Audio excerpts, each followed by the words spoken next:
सपने तो मेरे भी बड़े थे, लेकिन जेब हमेशा छोटी रही। और जिनकी जेब छोटी होती है ना, उनके सपने अक्सर रात की खामोशी में ही पलते हैं। मैं मिडिल क्लास हूँ। इसका मतलब ये नहीं कि मेरे सपने कम थे।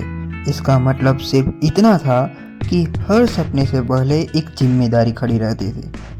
जब बाकी लोग भविष्य की प्लानिंग कर रहे थे, मैं महीने का हिसाब लगा रहा था। कहाँ खर्च करना है, कहाँ रुकना है और किस चीज़ को फिर से टाल देना है। मिडिल क्लास घरों में बचपन जल्दी ख़त्म हो जाता है। यहाँ शौक से पहले ज़रूरत आती है और ज़रूरत से पहले घर। मुझे याद है, जब मैं कुछ बनना चाहता था तो पहला सवाल ये नहीं होता था कि क्या बनोगे। पहला सवाल होता था कि घर का खर्च कैसे चलेगा। कई बार ऐसा लगा कि ज़िंदगी कोई दौड़ नहीं, बस रोज़ का संघर्ष है।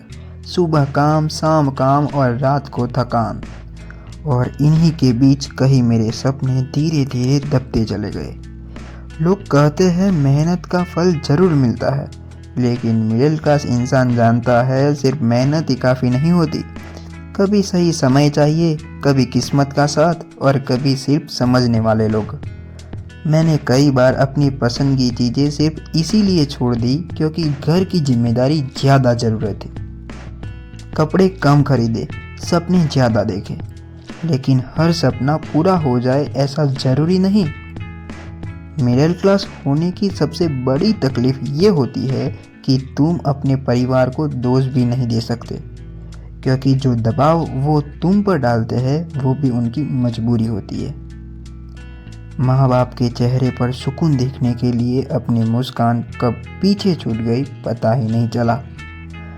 कभी कभी ऐसा लगता है मैं जिंदगी जी नहीं रहा, बस संभाल रहा हूँ, खुद को, घर को और उन सपनों को जो अभी भी जिंदा है।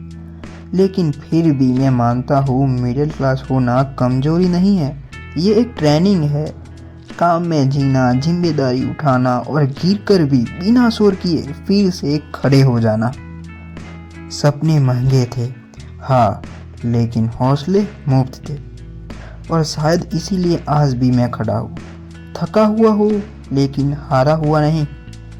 अगर तुम भी इस मिडिल क्लास संघर्ष से गुजर रहे हो तो याद रखना, तुम देर से पहुँच सकते हो लेकिन गलत रास्ते पर नहीं हो।